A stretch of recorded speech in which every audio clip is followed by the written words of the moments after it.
মানে মোদ্দা কথা অ্যাপ্লিকেশন অফ মেডিসিন, মানে আমরা শরীরে কি কি ভাবে বা কি কি পদ্ধতিতে বা কি কি উপায়ে দিতে পারি। সেখানে বলেছিলাম একটা মাত্রা মানে ডোজ দরকার, কতটা পরিমাণে খাওয়ানো at a time, that is dose. যে পরিমাণ মেডিসিন অ্যাট এ টাইম আমরা একটা রোগীকে দিচ্ছি সেই পরিমাণটাই হচ্ছে ডোজ। ডোজ আমি ডোজের তো বিশাল সেক্টর, একটা এজ বৃদ্ধি করতে পারে, হ্যাঁ, তারপরে সেক্স বৃদ্ধি করতে পারে, ওয়েট বৃদ্ধি করতে পারে, সেটা তো পরের ব্যাপার। ডোজটা কতটা রিপিট করবো সেটাও রোগের ইন্টেন্সিটি অনুযায়ী হতে পারে, রোগের চরিত্র অনুযায়ী হতে পারে। সেটা আমি যাচ্ছি না, আমি যাচ্ছি জাস্ট ডোজ। ডোজ মানে সেটা 50 এমজি হতে পারে, 250 এমজি হতে পারে, 500 এমজি হতে পারে, 1 গ্রাম হতে পারে, তো যে কোনো হতে পারে। কিন্তু একটা ওষুধের ডোজ বলতে আমরা কি বুঝি না, যে পরিমাণ মেডিসিনটা আমরা অ্যাট এ টাইম একটা রোগীকে দিচ্ছি, ঠিক আছে, সেটাই হচ্ছে ডোজ। এবার সেই ডোজটা আমি দিনে কাউকে 3 বার দিতে পারি, কাউকে 4 বার দিতে পারি, কাউকে প্রয়োজন মতো দিতে পারি, কাউকে একটা নির্দিষ্ট সময় ধরে দিতে পারি। সেটা ডিপেন্ড করলো অনেকগুলো ফ্যাক্টরের উপরে, সেই দিকেই আমি যাচ্ছি। আর কি বলেছিলাম, এই যে ওষুধগুলো আমাদের করতে হবে, সেই ওষুধগুলো আমরা কি কি উপায়ে একটা হিউম্যান বিং এর উপরে, এই কিছু ঘটনা আমরা আগে ক্লাসগুলোতে আলোচনা করেছিলাম। এইবার আমরা মূল কোর্সে ঢুকে যাব, কারণ আমাদের হাতেও বেশি সময় দেবে না, কিছুদিন বাদে বলে পরীক্ষা, সেই জন্যে আমাদের ওষুধগুলো যত তাড়াতাড়ি সম্ভব শেষ করে নিতে হবে, ঠিক আছে। আর ওষুধগুলোর সঙ্গে তোমাদের কিছু মেডিসিনের অংশ করতে হবে, রোগ সম্বন্ধে কিছু কিছু করতে হবে। সেগুলো একজন টিচার আসবেন, উনি বলবেন, আমি ওষুধগুলো সম্বন্ধে তোমাদের আইডিয়া দিয়ে যাবো, ঠিক আছে। তোমাদের কি দিয়েছে, তোমাদের হাতে কি দিয়েছে? সিলেবাস দিয়েছে, তাই তো? সিলেবাসে কি লেখা আছে?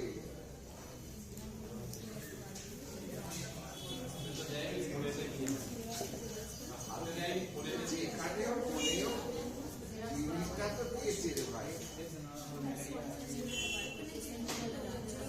এসেনশিয়াল ড্রাগ দিয়েছে আর কিছু রোগ দিয়েছে, তাই তো? এসেনশিয়াল ড্রাগের প্রথমে কি আছে? অ্যাসপিরিন আছে তো? হ্যাঁ, মিলছে তো।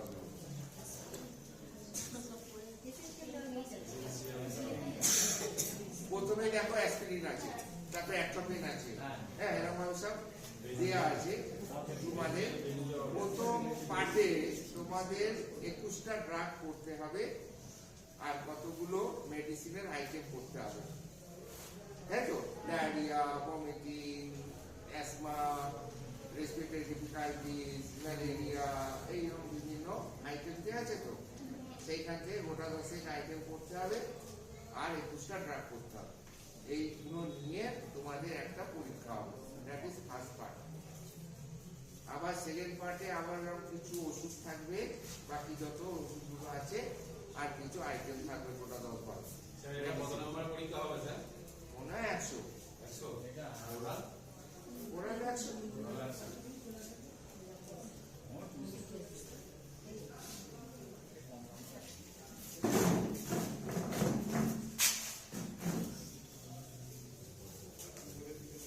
সুন্দর করে লিখেছিল গো, হাতের লেখাটা দারুণ।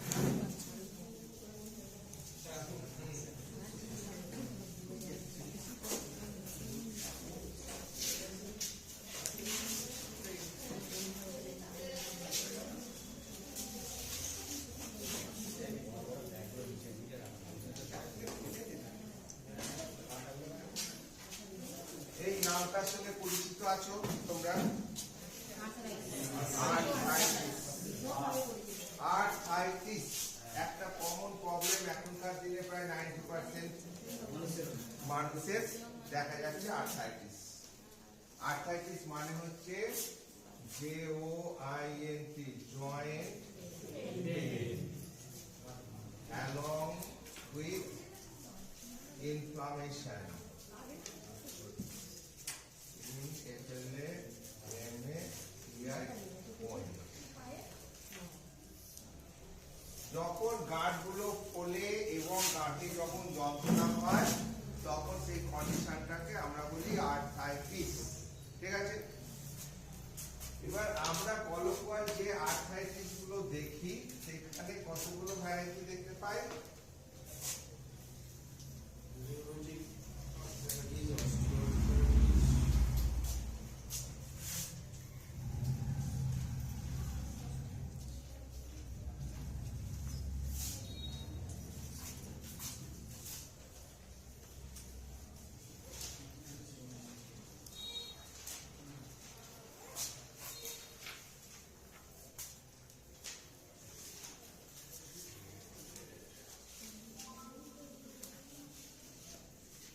এছাড়া আরো 10-15 রকমের আর্থ্রাইটিস আছে।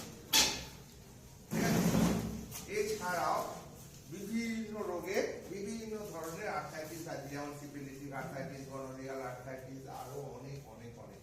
ঠিক আছে, বেসিক্যালি যখন রোগীরা এইরকম গাঁটে ফোলা এবং গাঁটে যন্ত্রণা নিয়ে আসে তখন আমাদের মাথাতে এই তিনটে জিনিসকে আগে মাথায় আসে। একটা হচ্ছে রিউম্যাটিক আর্থ্রাইটিস, একটা রিউমাটয়েড আর্থ্রাইটিস, আর একটা হচ্ছে গাউট। এই তিনটে একটা মাপকাঠি আছে যার মাধ্যমে আমরা খুব ইজিলি আলাদা করে নিতে পারি।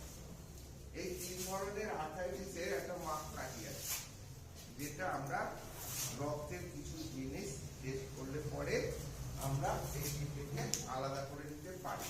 ঠিক আছে, এই রিউম্যাটিকের এই হচ্ছে মাপকাঠি হচ্ছে এএসও টাইটার।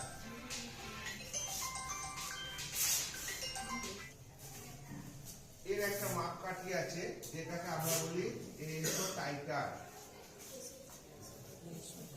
এর একটা মাপকাঠি আছে যেটাকে বলছি আমরা আরএইচ ফ্যাক্টর, রিউমাটয়েড ফ্যাক্টর। ঠিক আছে,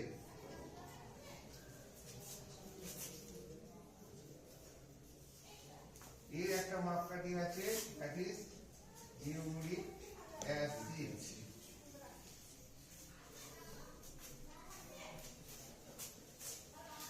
অর্থাৎ গাউট ব্লাডের মধ্যে যদি ইউরিক অ্যাসিডের পরিমাণ বেড়ে যায় তখন গাঁটে গাঁটে যখন যন্ত্রণা হয়, গাঁটগুলো ফোলে, তখন সেই ধরনের আর্থ্রাইটিসকে আমরা বলি গাউট।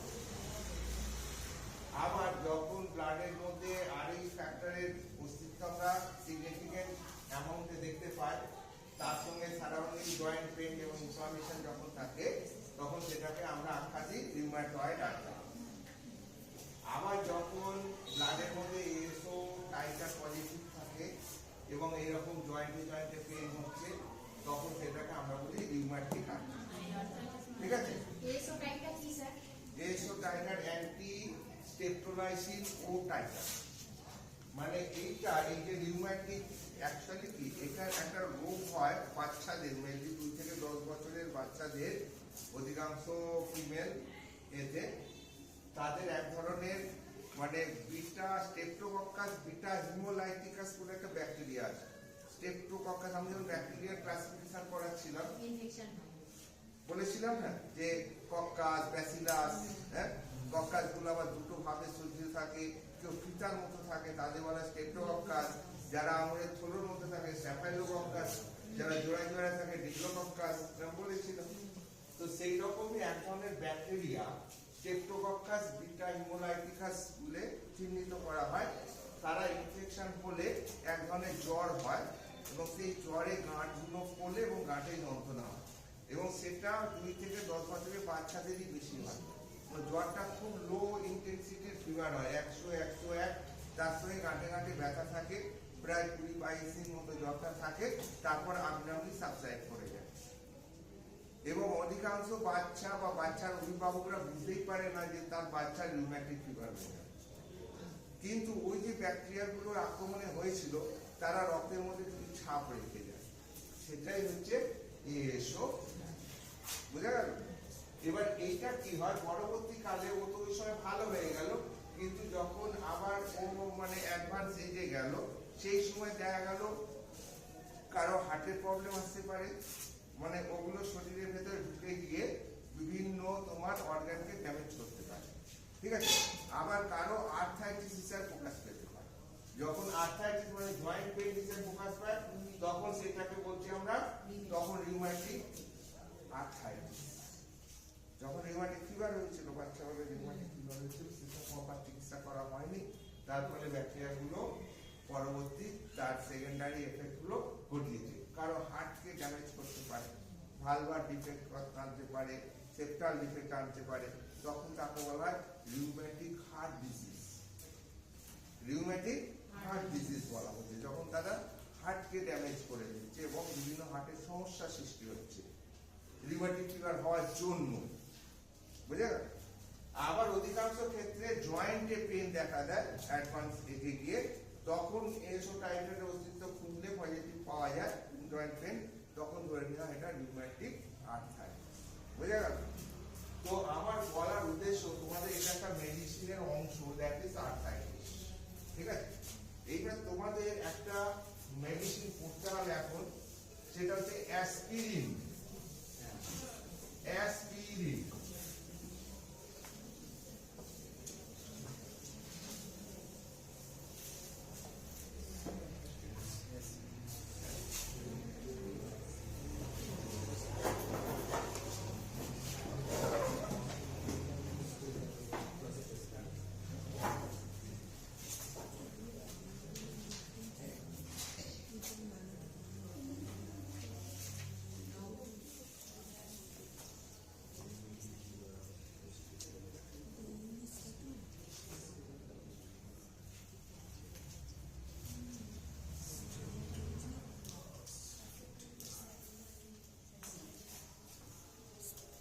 অ্যাসিটাইল স্যালিসাইলিক অ্যাসিড হচ্ছে তোমার অ্যাসপিরিনের অপর একটা নাম।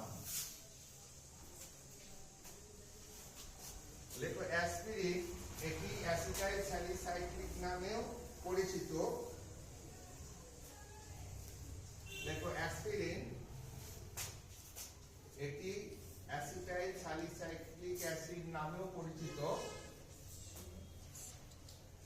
সুন্দর করে আস্তে আস্তে লেখো, আমি একদম ধীরে ধীরে বলবো। এইটাই নোট। অ্যাসপিরিন যখন আসবে এইগুলো লিখবে, হ্যাঁ? সেই জন্য ধীরে ধীরে সুন্দর করে লেখো। অ্যাসপিরিন এটি অ্যাসিটাইল স্যালিসাইলিক নামে পরিচিত, তাই তো বললাম তো? পরিচিত হালকা সাদা রঙের দানাদার পাউডার। হালকা সাদা রঙের দানাদার পাউডার, এটা প্রথম কথা হলো অ্যাসপিরিন সম্বন্ধে।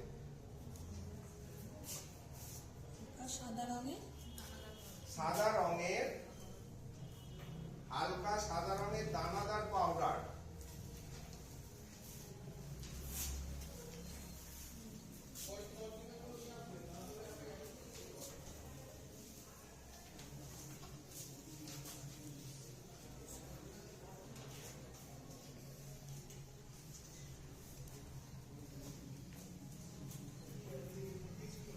ইহা অ্যান্টি-ইনফ্ল্যামেটরি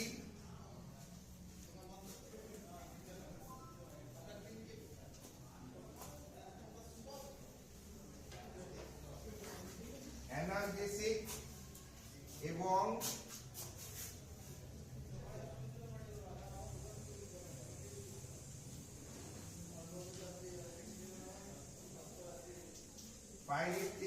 অ্যান্টিপাইরেটিক হিসাবে কাজ করে। ইহা অ্যান্টি ইনফ্ল্যামেটরি, অ্যানালজেসিক এবং অ্যান্টিপাইরেটিক হিসাবে কাজ করে। ঠিক আছে? ছোট্ট করে নিচে ব্র্যাকেটের মধ্যে লিখে রাখো। অ্যান্টি ইনফ্ল্যামেটরি মানে হচ্ছে যে সমস্ত ওষুধগুলো প্রদাহ কমাতে পারে। নোট করে লিখে দাও নিচে। প্রদাহ মানে ইনফ্লামেশন, ইংলিশে যেটা বলে। অ্যান্টি ইনফ্লামেটরি মানে হচ্ছে যারা ইনফ্লামেশনকে কমাতে পারে। লিখলে অ্যানালজেসিকের পাশে লিখে রাখো যারা ব্যথা কমাতে পারে, যারা রিলিফ পেন। The medicines which relieve pain is called analgesics. Anti-inflammatory হচ্ছে যারা reduce the inflammation, that is anti-inflammatory. আর অ্যান্টিপাইরেটিক যারা ফিভার কমাতে পারে, ফিভার জ্বর কমাতে পারে, তাদের হচ্ছে অ্যান্টিপাইরেটিক। অ্যান্টিপাইরেটিক মানে হচ্ছে যারা জ্বর কমাতে পারে। একবারে মাথার মধ্যে ঢুকিয়ে নাও, এটা ভুলবে না, ঠিক আছে? এটা হচ্ছে তোমাদের এই সাবজেক্টের একটা মানে বেসিক টার্ম। অনেক ওষুধ আছে যারা এই জিনিসগুলো হিসাবে কাজ করে। তো অ্যাসপিরিন যেটা অ্যাসিটাইল স্যালিসাইলিক অ্যাসিড হিসাবে পরিচিত, যেটা দেখতে হালকা সাদা রঙের দানাদার পাউডার, এবং যেটা কিনা এই তিনটে ওয়েতেই কাজ করতে পারে। পরিষ্কার হলো একদম? অ্যান্টি ইনফ্লামেটরি হিসেবে কাজ করে, অ্যানালজেসিক হিসেবে কাজ করে। এই হচ্ছে একটা ইন্ট্রোডাকশন। সমস্ত ওষুধগুলোর যখন আমরা বর্ণনা করব, প্রথমে ওই ওষুধটা সম্বন্ধে একটু ইন্ট্রোডাকশন দিতে হবে। এইবার ওষুধটা when it should be used, অর্থাৎ এই ওষুধটা কিভাবে ব্যবহৃত করবে, মানে কোন কোন ক্ষেত্রে তুমি ব্যবহার করবে, ঠিক আছে? তার মানে হচ্ছে ইন্ডিকেশন বা ব্যবহার, ঠিক আছে? এটাকে ওদের ভাষায় বলছে when should it be used, when should it be used। সেইখানে হেডিং দাও when should it be used। Aspirin কোথায় কোথায় ব্যবহার করবে, ঠিক আছে? এটা হচ্ছে মেন কোশ্চেনটা, তার উত্তরটা কি লিখবে?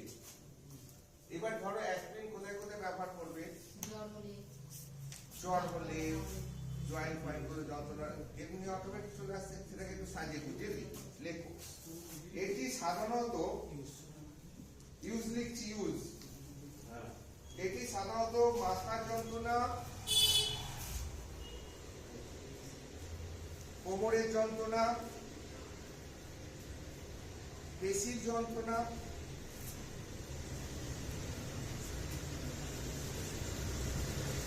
মাথা যন্ত্রণা, কোমরের যন্ত্রণা, পেশির যন্ত্রণা, হয়েছে? আচ্ছা, গাঁটে ব্যথা, দাঁতে ব্যথা,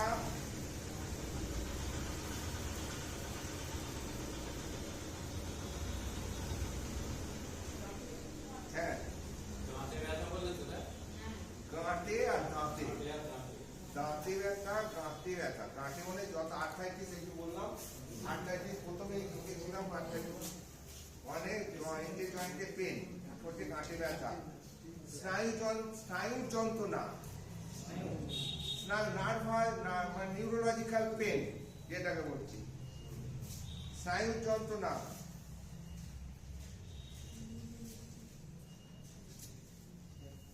হৃৎপিণ্ডের ব্যথা ও যন্ত্রণা প্রভৃতি কমাতে এটি ব্যবহৃত হয়।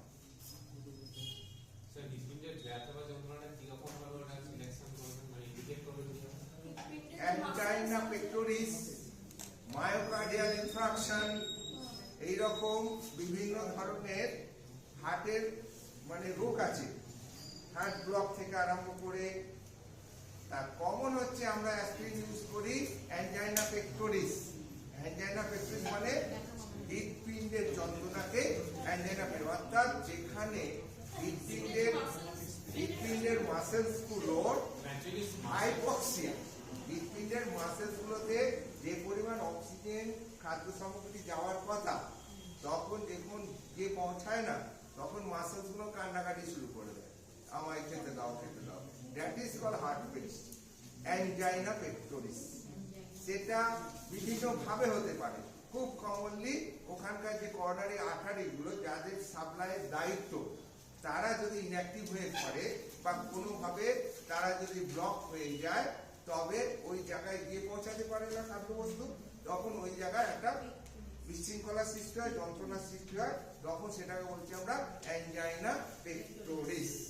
মায়োকার্ডিয়াল ইনফার্কশন বলে আর একটা রোগ আছে যেটা আরেকটু গভীর, সেখানেও ওই রকম অক্সিজেন খাদ্যবস্তুকে পৌঁছাতে পারে না হার্ট মাসেলস গুলোতে, মানে ইনফার্কশন বলে একটা রোগ আছে। প্র্যাকটিস অফ মেডিসিন বই খুলবে, সেখানে হার্ট ডিজিজ বলে একটা চ্যাপ্টার আছে, মানে cardiovascular disease of the cardiovascular system.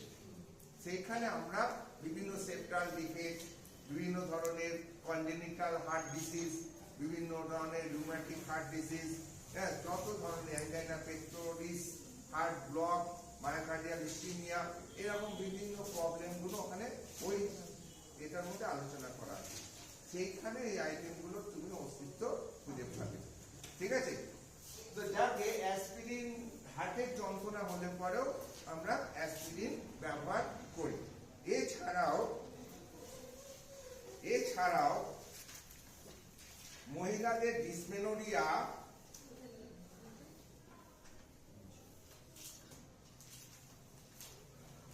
যন্ত্রণা উপশম করার জন্য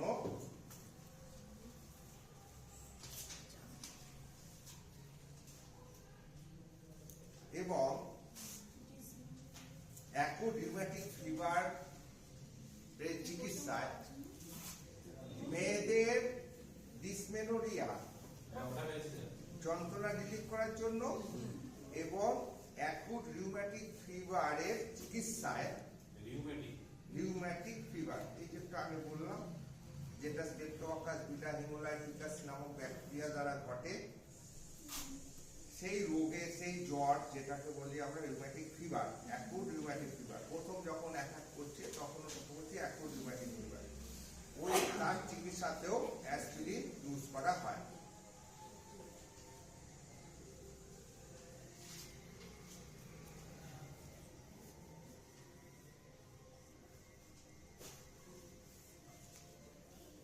ঠিক আছে, এইবার হচ্ছে how it is supplied and given to the patient। এটা গেল তোমার when should it be used, মানে অ্যাসপিরিন কোথায় কোথায় ব্যবহার করা হয়।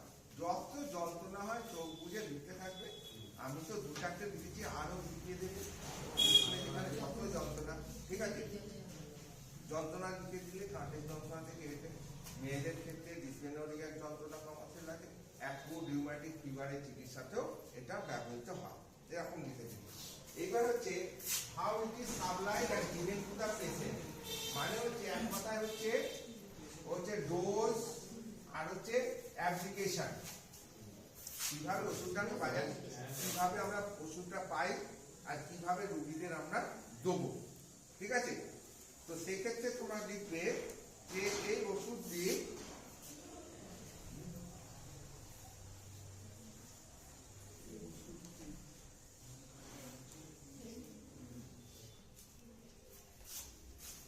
বিভিন্ন মাত্রায় ট্যাবলেট হিসেবে পাওয়া যায়, 75 mg,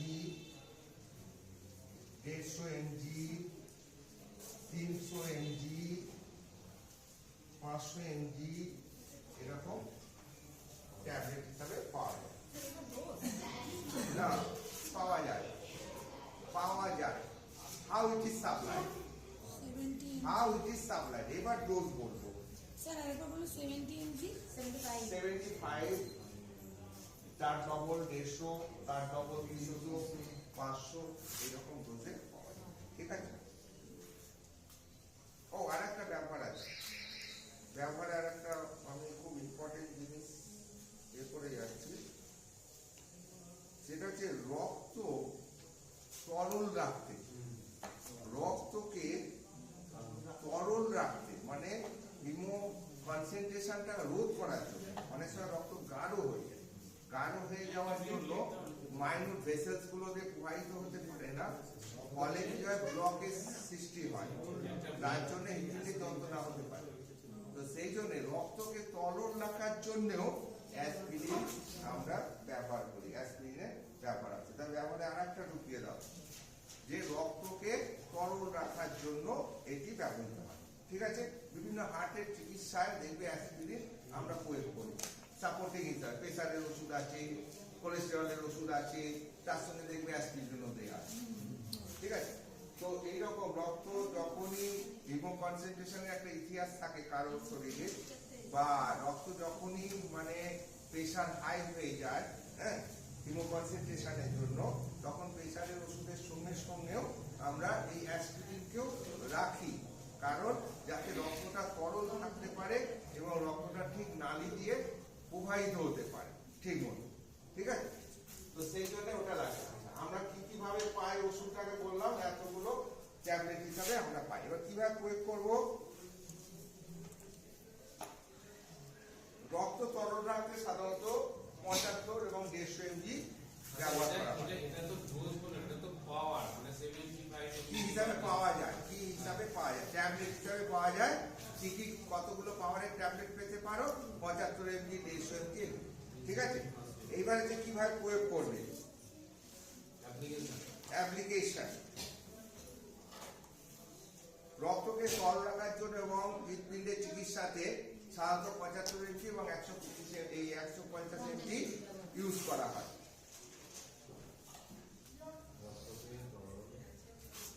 তরল রাখার জন্য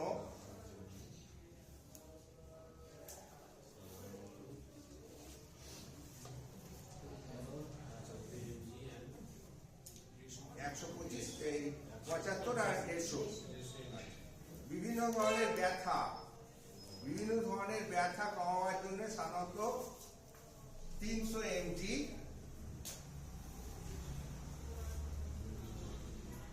ট্যাবলেট প্রয়োজন মতো ইউজ করা হয়।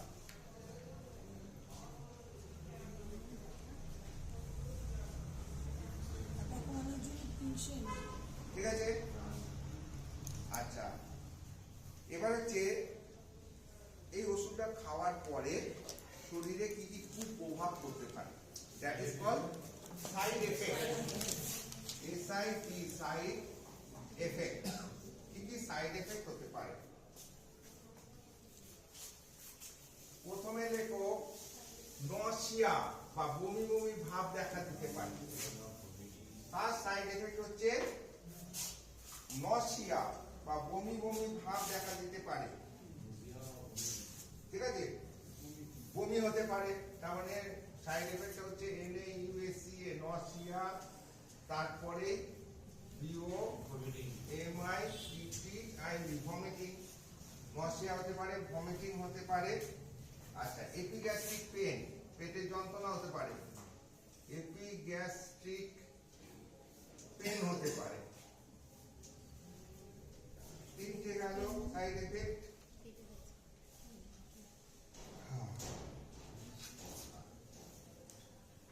মাথা ঘুরতে পারে, ভার্টিগো দেখা দিতে পারে।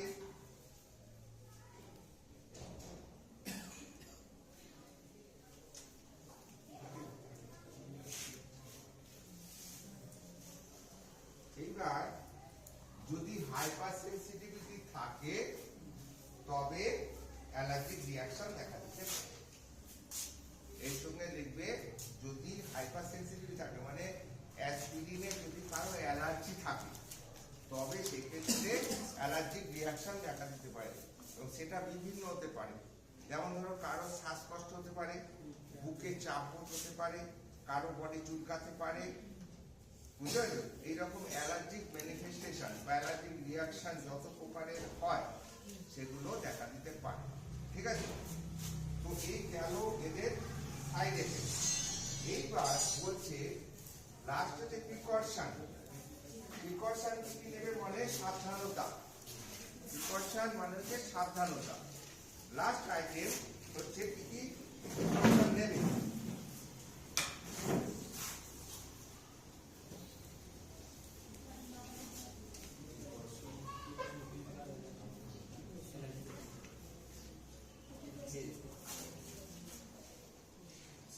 প্রথম কথা লিখবে এই ওষুধটি 3 বছরের নিচের বাচ্চাদের দেওয়া উচিত নয়।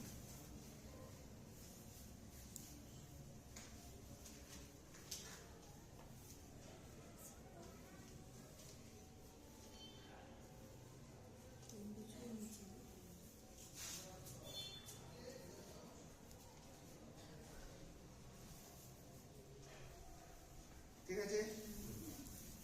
নম্বর যেটা খুব ইম্পর্টেন্ট সেটা হচ্ছে অ্যাসপিরিনে যাদের অ্যালার্জি আছে তাদের এই ওষুধটি দেওয়া উচিত নয়।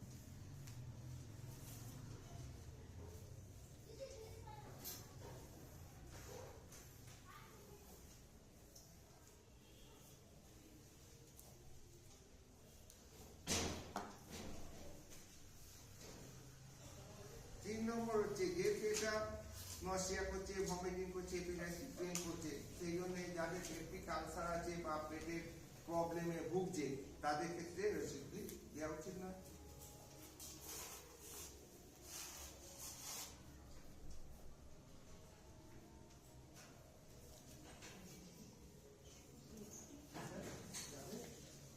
যাদের পেপটিক আলসার বা গ্যাস্ট্রিক আলসার বা পেটের কোনো সমস্যা আছে।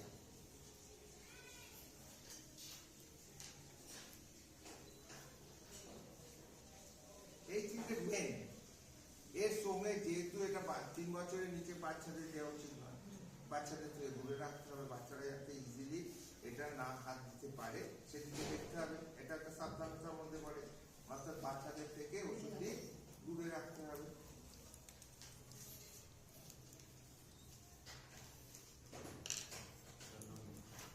আর যে ব্যাপারগুলো দেখতে হয় সেগুলো লিখে দিতে পারো যে ওষুধটি ড্রাই ড্রাফট কুল প্লেসে রাখতে হবে আর খাওয়ার আগে এক্সপায়ারি ডেট দেখে খাওয়াতে হবে। এগুলো সাবধানতার মধ্যে পড়ে এবং এই সাবধানতাগুলো তোমরা মনে রাখবে অধিকাংশ ড্রাগের সঙ্গে আমরা দিতে পারবো। বাচ্চাদের থেকে দূরে রাখা, ড্রাই ডার্ক কুল কোল্ড মানে মানে সুরক্ষিত জায়গায় সংরক্ষিত করো, আর হচ্ছে কি এক্সপায়ারি ডেট দেখে এটাকে খাওয়াতে হবে, কারণ যদি এক্সপায়ার করে যায় সেই ওষুধ নিশ্চয়ই খাওয়ানো উচিত না। আচ্ছা, এগুলো সব ওষুধের ক্ষেত্রে তুমি লিখে দিতে পারো সাবধানতা হিসাবে।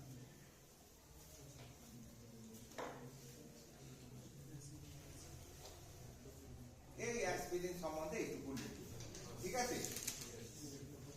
এইবার দ্বিতীয় ওষুধটা আছে অ্যাট্রোপিন।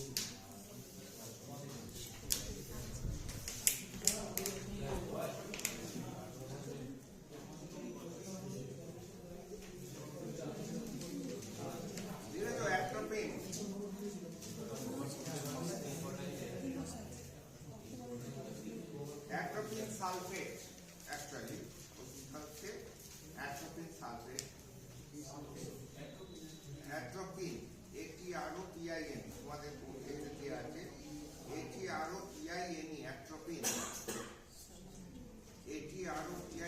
atropine sulfate, এই ওষুধটি স্টমাক মানে হচ্ছে তোমার কাগজ তৈরি, তাই তো? স্টমাক, ইন্টেস্টাইন এবং ইউরিনারি ট্র্যাকের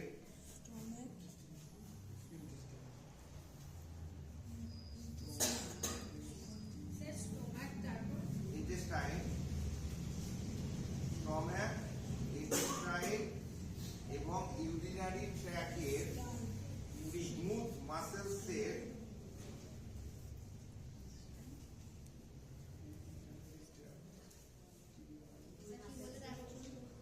স্প্যাজম রোধ করে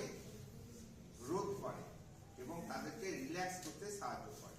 লিখতে পারো না এই ওষুধটি স্টমাক, ইন্টেস্টাইন, ইউরিনারি ট্র্যাক্ট এইগুলো না অধিকাংশ সব নরম তো স্মুথ মাসেলস দিয়ে তৈরি।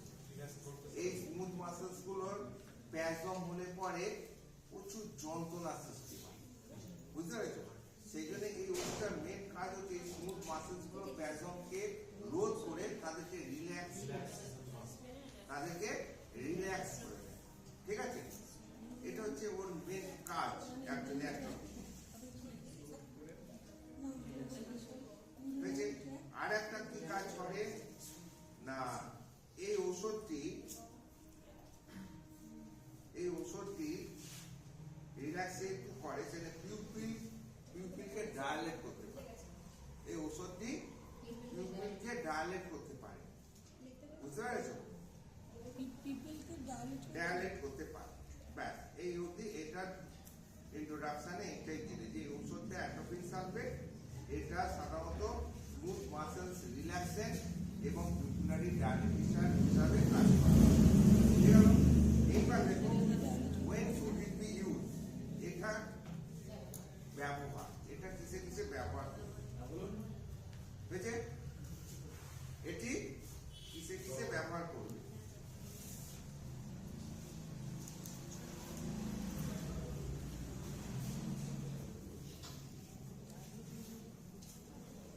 জেনার ব্যবহার করছি।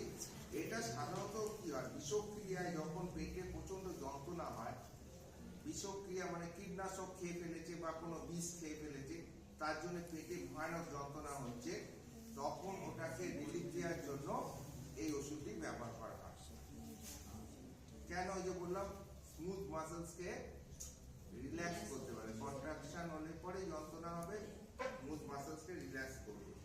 সেই জন্য কীটনাশক বিষক্রিয়ায় যদি পেটে প্রচন্ড যন্ত্রণা হয় তখন এই ওষুধটি ব্যবহৃত হয়। এছাড়াও মূত্রযন্ত্রের যন্ত্রণায় এই ওষুধটি ব্যবহৃত হয়।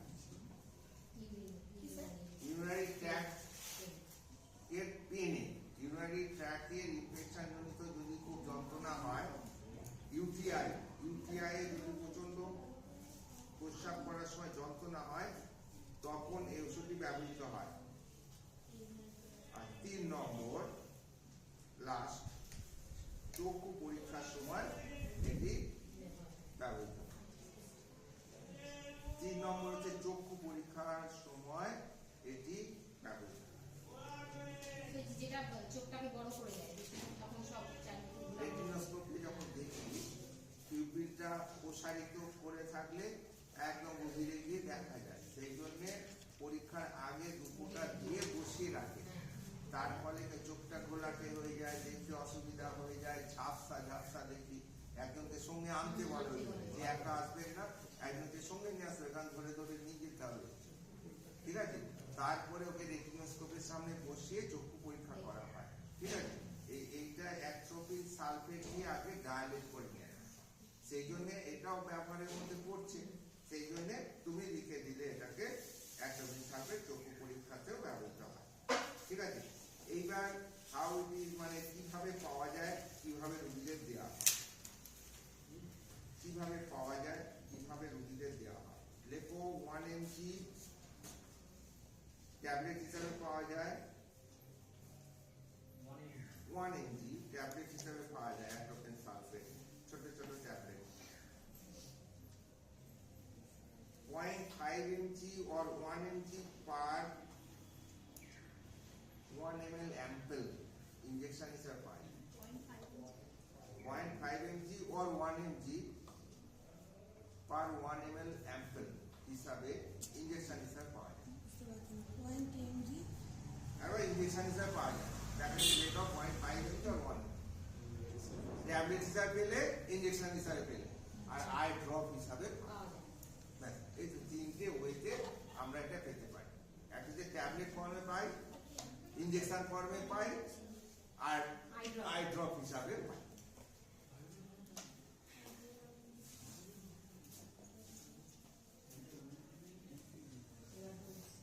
ডোজ প্রয়োজন মতো দেওয়া, এর কোনো নির্দিষ্ট ডোজ নেই। অ্যাজ পার ফিজিশিয়ান প্রয়োজন মতো যতটা, যাকে যতটা প্রয়োজন, কারো একটা ট্যাবলেটে যন্ত্রণা কমে যেতে পারে, কারো 2টো ট্যাবলেট লাগতে পারে, কারো 3টে ট্যাবলেট লাগতে পারে, এইরকম ব্যাপার। SOS, ঠিক আছে? SOS যখন প্রয়োজন তখন দেওয়া হয়, তাদের বলা SOS। Side effect. সাইড এফেক্টে কি লিখে রেখো ড্রাইনেস অফ মাউথ, মুখ শুকিয়ে যায় এই ওষুধটা খাওয়ার পরে। Dryness of mouth. মুখ শুকিয়ে যেতে পারে। 1 নম্বর সাইড এফেক্ট হচ্ছে ড্রাইনেস অফ মাউথ বা মুখ শুকিয়ে যাওয়া। ব্লারিং অফ ভিশন মানে ঝাপসা দেখতে পারে, চোখের ঝাপসা, দৃষ্টিশক্তি ঝাপসা হয়ে যেতে পারে, চোখের দৃষ্টিশক্তি ঝাপসা হয়ে যেতে পারে। Blurring of vision. Pupil dilate করতে পারে, ডাইলেটেশন অফ পিউপিল। এটা স্যার বাংলা মানেটা বলুন না। হ্যাঁ, এই ডাইলেশন অফ পিপল। পিউপিল প্রসারিত হতে পারে। পিউপিল, চোখের পিউপিল, বাংলায় লেখে আমাদের চোখের পিউপিল প্রসারিত হতে পারে। আপনি বললেন হচ্ছে ইউজের মধ্যে করছি তো। কি সাইড এফেক্ট ইউজ তো করেছি, ওটাতে ইউজে এটা সাইড এফেক্ট হতে পারে। আমি অন্য ক্ষেত্রে যন্ত্রণার জন্য ব্যবহার করছি, তখন চোখে ভার না না, তাছাড়াও তো এটা তো তখন আর নরমাল পজিশনে থাকছে না। থাকছে না। এটা বড় হয়ে গেলে তো দেখতে অসুবিধা হচ্ছে, তো সেটা এটা সাইড যেমন ওটা যেমন ব্যবহার করছি চোখটা পরীক্ষা করার জন্য, সেরকম সাইড এফেক্ট হিসাবে এটা তো দেখতে পাচ্ছি। সেটা তুমি দু জায়গাতেও ব্যবহার করতে, বুঝতে পেরেছো? নরমাল সিচুয়েশনে থাকছে না। বুঝিয়ে দিচ্ছ।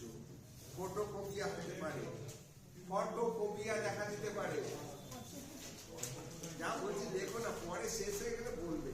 তাহলে হ্যাঁ, মানে ফটোফোবিয়া মানে আলোক ভীতি, চোখ না আলোকে চোখ মানে সেন্সিটিভ হয়ে যাচ্ছে, এটাকে এক কথায় বলে ফটোফোবিয়া। ফটোফোবিয়া, ফটো মানে আলো, ফোবিয়া মানে ভীতি, ঠিক আছে? ফটোফোবিয়া দেখা দিতে পারে। আর ওয়ার্ম ফিলিং মানে শরীরে একটা গরম বোধ হতে পারে।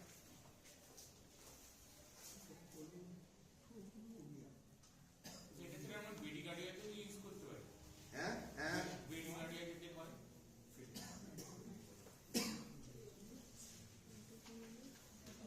পালসের বাড়িয়ে দিতে পারে।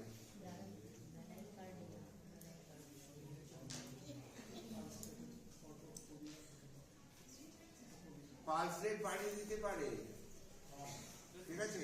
এটা সাইড এফেক্ট দিতে পারো, কোনো অসুবিধা নেই, লেখা পারলো। পালস রেট বাড়িয়ে দিতে পারে, বডিতে একটা ওয়ার্ম ফিলিং হতে পারে, মানে শরীরে একটা গরম গরম ভাব অনুভূত হতে পারে, ঠিক আছে? এগুলো খাওয়ার পরে এইসব সাইড এফেক্ট গুলো দেখা গেছে। Photophobia, dilatation of pupil, warmth of body, rapid pulse, blurring of vision, dryness of mouth, অনেক হয়ে গেছে, আর লিখতে হবে না। এইবার কি কি সাবধানতা অবলম্বন করছে?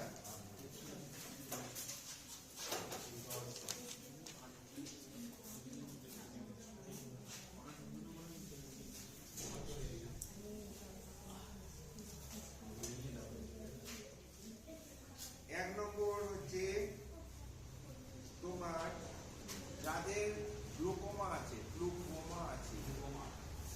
যাদের গ্লুকোমা আছে তাদের দেওয়া উচিত নয়। কি বললেন স্যার বেরিংটা? গ্লুকোমা,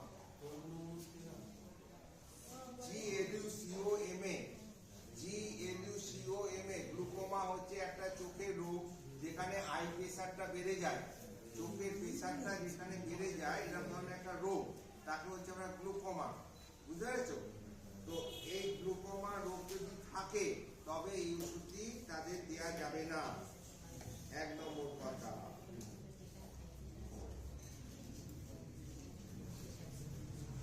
হার্টের রোগীদের এটি দেওয়া উচিত, পালসের উপরে হার্টবিট বাড়িয়ে দিতে পারে, তার মানে হার্টের রোগীদের এটা দেওয়া উচিত নয়। সেটা দেখো, হার্টের রোগীদের এই ওষুধটি দেওয়া উচিত নয়।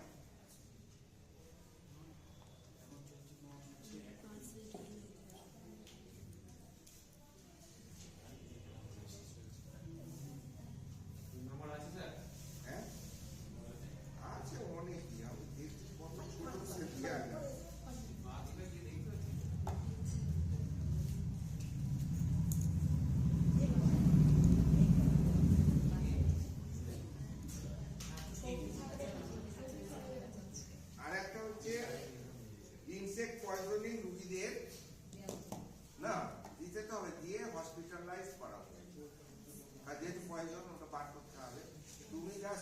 দেওয়ার জন্য, পেটের যন্ত্রণা কমাবার জন্য ওষুধটা খাইয়ে দিয়ে হসপিটালে পাঠিয়ে দিতে হবে। বিষক্রিয়া হয় তাদের হ্যাঁ। ব্যবহারে আছে। যদি মানে বিষক্রিয়া রোগীদের, মানে ক্রনিক অ্যাবডোমিনাল পেন যদি হয়, বিষক্রিয়াযুক্ত রোগীদের ওষুধটা খাওয়ানোর পরে হসপিটালে পাঠাতে হবে। এটা একটা সাবধানতার মধ্যে পড়ছে।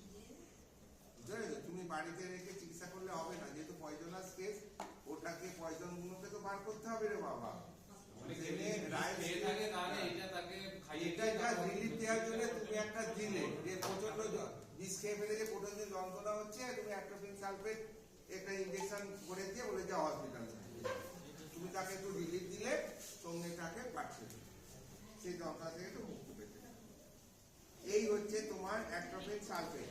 মোটামুটি আজকে আমরা দুখানা ওষুধ করে ফেললাম। এইরকম পার ডে এইরকম 2-3টে করে পড়তে পড়তে, আর এর সঙ্গে মেডিসিনের কিছু অংশ আমি আলোচনা করে দেবো। আচ্ছা স্যার, এইটার ইনজেকশনটা হয় যেটা, হ্যাঁ? ইনজেকশন তো হয় না। তার মানে যে ইনসেক্ট পয়জনিং হয়ে যাবে, সে যদি হঠাৎ করে সেন্স করে তাকে ইনজেকশনটা পুশ করতে হবে। ইনজেকশনটা দিয়ে হসপিটালে আর তাকে তো ওরাও করা যাবে না, সেটা করিনি তো। ইনজেকশনটা। ইনজেকশনও পাওয়া যায়, ট্যাবলেটও পাওয়া যায়, যে যেমন কন্ডিশনে আছে তাকে সেই অনুযায়ী দিতে হবে। এবার সেই সারলেও শোনো, সেই সারলেও আমরা ইনজেকশন দিতে পারি। সবটা যেন অবশ্যই। তাড়াতাড়ি ইনস্ট্যান্ট কাজ করাবার জন্য আমরা প্যারেন্টটা মুখে খাবো, শোষিত হবে, রক্তে যাবে, তবে কাজ হবে। তার থেকে আমরা যদি একবারে ডাইরেক্ট ব্লাডে দিই, তাড়াতাড়ি